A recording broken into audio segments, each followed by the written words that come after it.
সর্বশাস্ত্র পুরাণেষু ব্যাসস্য বচনং ধ্রুবম।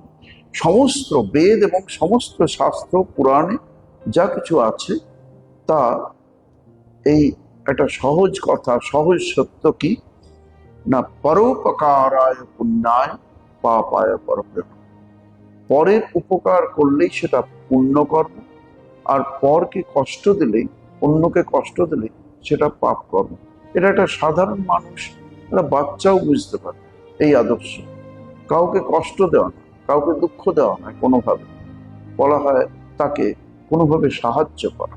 এটা মানেই কি পরার্থপরতা, অন্যের জন্য ভাবা। এই আদর্শটি একটি মহান আদর্শ, এটি করা সকলের উচিত। মহাভারতে দেখুন শ্রী ভগবান কৃষ্ণ বলছেন, শ্রীকৃষ্ণ বলছেন অর্জুনকে, আর সখাকে, দরিদ্রান ভর কৌন্তেয় মা প্রযচ্ছেশ্বরে ধনম।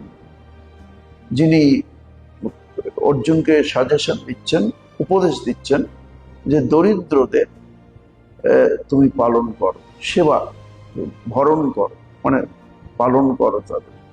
মা প্রযচ্ছেশ্বরে ধনম, যার প্রচুর সম্পদ আছে, ধনের ঈশ্বর যে, অর্থাৎ ধনী যে, তাকে সেবা করো, তার দরকার নেই, যার নেই তাকে করো।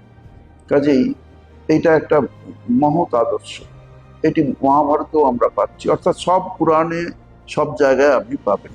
দরিদ্র দেব, স্বামীজি বলছেন দরিদ্র দেব ভব, মূর্খ দেব ভব। এই যে দরিদ্র, আর্ত, পীড়িত, এরাই তোমার দেবতা, এরাই তোমার দেবতা হন। এদেরকে সম্মান দিয়েছেন, এদের কেমন সম্মান দিয়ে বলছেন দেখুন, এরাই তোমার ঈশ্বর হও। এদের সেবা করা মানে ভগবানেরই সেবা করা।